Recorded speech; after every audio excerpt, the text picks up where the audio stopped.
Fala galera, seja muito bem-vindo, bem-vinda a mais uma aula de programação. Eu sou o Nathaniel Paiva e hoje eu vou falar para você sobre o S do Solid, do Single Responsibility, que nasceu desse livro aqui, ó, de arquitetura limpa do Uncle Bob. E hoje eu quero falar para você especificamente do S do Solid, ou como mais conhecido, o Single Responsibility Principle, o SRP. Princípio da responsabilidade única. O que é esse princípio da responsabilidade única, Nathaniel?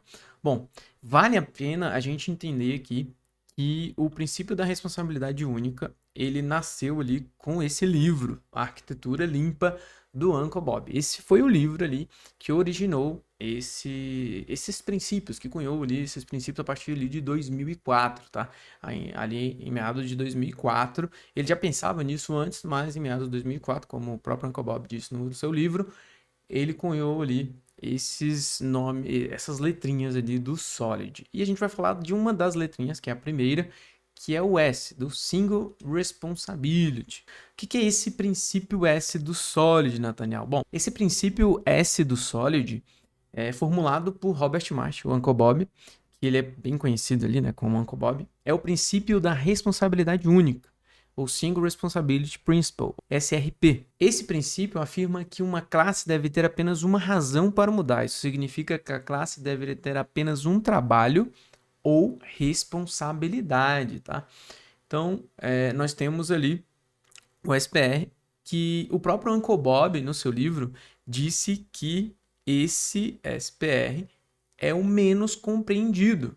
Isso mesmo, o SPR é o menos compreendido porque muitas vezes, possivelmente, o seu nome é bastante inadequado. E em geral, inclusive eu já fiz isso, alguns desenvolvedores, alguns programadores ali imaginam logo que todos os módulos devem fazer apenas uma coisa, mas não necessariamente é isso. Não significa que tem que fazer apenas uma coisa e pronto. O próprio Uncle Bob diz que os sistemas de software mudam para atender as demandas de usuários e stakeholders. Esses usuários e stakeholders são a razão para mudar, da qual o princípio fala de fato. Podemos reformular o princípio da seguinte forma: um módulo deve ser responsável por um e apenas um usuário ou stakeholder. Infelizmente, as palavras usuário e stakeholder não são realmente as expressões corretas nesse caso. Quase sempre há mais de um usuário ou stakeholder exigindo que o sistema mude da mesma forma. Então, estamos nos referindo efetivamente a um grupo ou uma ou mais pessoas que exigem essa mudança. Vamos nos referir a um grupo como um ator. Eu diria também como um papel, tá? Portanto, a versão final do SRP é um módulo que deve ser responsável por um e apenas um ator. Eu colocaria um papel. Robert Martin deu essa definição ali de apenas um ator. Imagina o seguinte, que você tenha essa classe aqui de empregados que calcula o pagamento, reporta horas e salva os dados ali do empregado. Que a gente tenha aqui essa classe, esse desenho que está no próprio livro. Se a gente for dar uma olhada no livro, a gente vai ver esse desenho aqui lá no livro. E por que o próprio Robert Martin disse no livro, por que esse cara ele viola o single responsibility? Por esses três métodos, porque esses três métodos são responsáveis por atores bem diferentes. O método Calculate Pay é especificado pelo Departamento de Contabilidade subordinado ao CFO.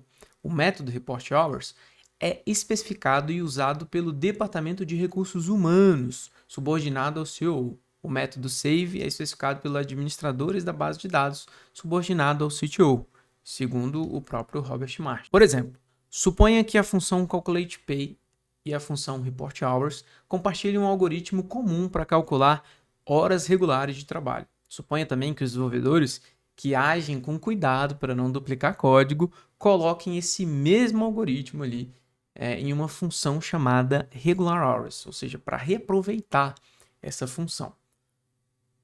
Aí vai ficar basicamente aqui desse jeito. Essa é uma imagem retirada do livro de arquitetura limpa. O Calculate Pay e o Report Hours chama essa função ali regular hours.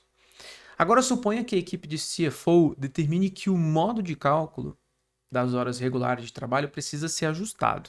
No entanto, o COO do RH, que é o cara responsável ali no RH, não quer que se efetue ajuste específico porque usa horas regulares de trabalho para um propósito diferente, ou seja, são lógicas diferentes. O desenvolvedor então efetua mudanças, solicita e realiza os testes cuidadosamente.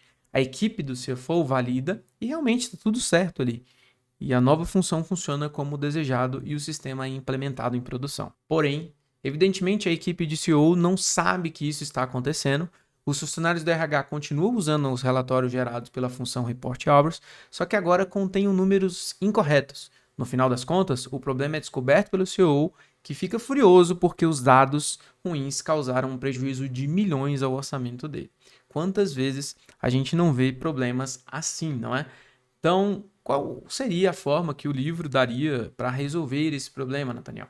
A primeira solução seria separar os dados em funções ali. Eu tenho o employee data e eu separo ali cada responsabilidade no Pay Calculator, no Hours no Reporter e no Employee Saver, ou seja, nos dados ali que eu estou salvando do empregado, né?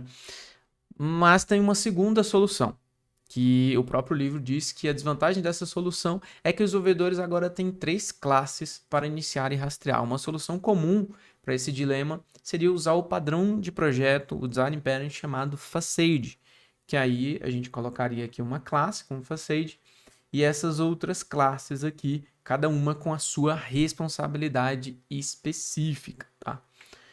E essa é a primeira solução ali do livro, essa foi a segunda solução ali. E alguns desenvolvedores ali, a terceira solução que ele fala, alguns desenvolvedores preferem aproximar dos dados as regras de negócio mais importantes. Isso pode ser feito mantendo o método mais importante na classe Employee original, e então usar essa classe como um facade para funções menores, segundo Robert Martin. Aí ficaria basicamente nesse desenho que está aqui. Ó. Você pode contestar as soluções ali, segundo o livro, e todas essas classes, nesse caso, contêm apenas uma função. Isso é um equívoco. E isso eu vou mostrar para vocês aqui em exemplo de código que a gente pode implementar realmente ali várias funções. Gerar um relatório para salvar dados provavelmente será grande em cada situação ali, então será responsabilidade grande. Cada uma dessas classes iria conter muito dos métodos privados e eu vou mostrar aqui alguns exemplos para vocês que isso realmente pode acontecer. Mas eu acho que o mais legal desse princípio de responsabilidade única é que para que você aplique esse princípio, você precisa conhecer bem do negócio. Isso está ligado diretamente ao seu negócio. Você precisa conhecer o negócio da tua aplicação e você precisa conhecer a necessidade real da tua aplicação.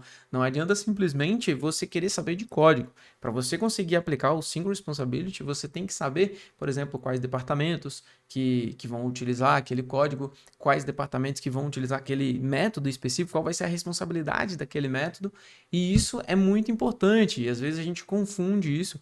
E quando ele falou sobre isso no livro, sobre os atores, deu uma abertura na minha mente. Eu pensei, cara, dá pra gente pensar sempre nisso quando a gente pensa em responsabilidade única. O que que esse método tem que fazer? Qual é a razão de mudança para esse objeto aqui? Agora vamos aos códigos. Bom, eu criei aqui um exemplo de que ele fala, ele já deixa ali exemplificado, né? O No Responsibility, que eu tenho aqui uma classe que vai calcular pagamento, uma classe que reporta, tem um relatório ali de horas, e uma classe que salva ali os dados de horas ali.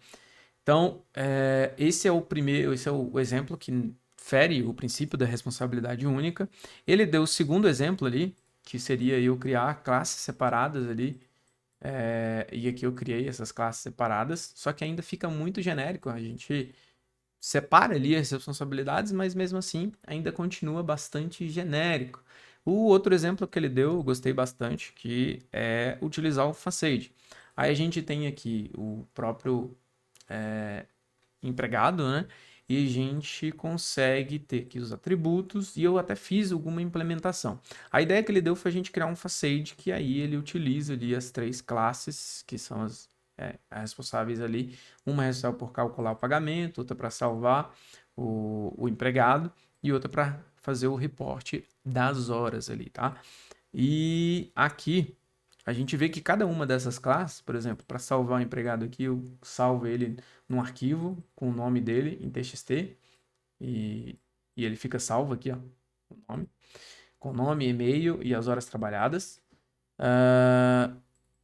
O relatório de horas, aqui ele mostra ali o relatório de horas e o status, quanto tempo que ele trabalhou, e o cálculo de pagamento.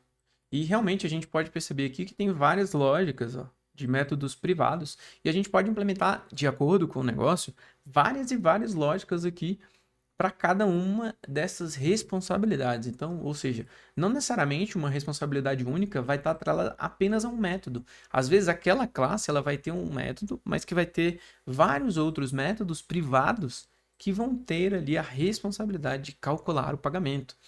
Por quê? Porque o motivo de razão de mudança para esse cara aqui é de um departamento específico. Já o departamento que vê a questão das horas ali, os relatórios de horas, é um outro departamento. E o departamento que vai salvar ali esses dados, esses registros, é do CTO, é um outro departamento. Então, eles que são os responsáveis por tudo isso. E aqui eu criei também uma classe main para a gente efetuar utilizar de fato ali todas essas classes e a gente conseguir calcular as horas e reportar ali tudo que a gente precisa, tá? Então aqui a gente consegue utilizar o nosso main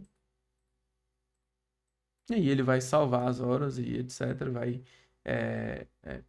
calcular ali o, o pagamento desse funcionário e calcular as horas e salvar esse funcionário aqui. Então, aqui ele imprime o reporte das horas, né? E é isso, galera. A gente consegue utilizar esse exemplo de Facade aqui para ter essa responsabilidade. Se a gente quisesse utilizar o Facade aqui, a gente poderia utilizar também o Facade para fazer tudo, ao invés da gente utilizar aqui um a um, a gente usar o próprio Facade. A gente pode, nesse caso aqui, usar o próprio Facade se a gente quisesse também.